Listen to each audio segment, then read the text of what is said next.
Tetapi yang peliknya akhir-akhir ni desakan itu menjadi-jadilah.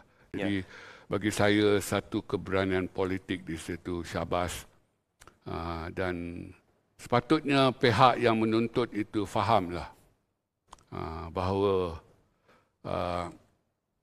tidak akan ada harapanlah untuk UCD diiktiraf. Jadi saya kira mereka harus balik kepada status quo.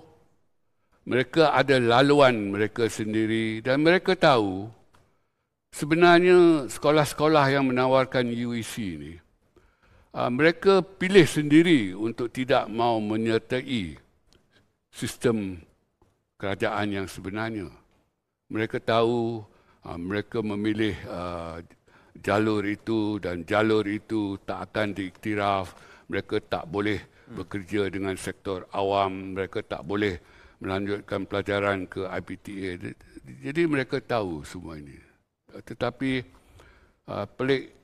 yang peliknya akhir-akhir ini desakan itu menjadi-jadilah. Dan saya kira kali ini ia bukan kontroversi lagi lah. Ia sebuah krisis lah. Dan kita harus noktahkan krisis ini.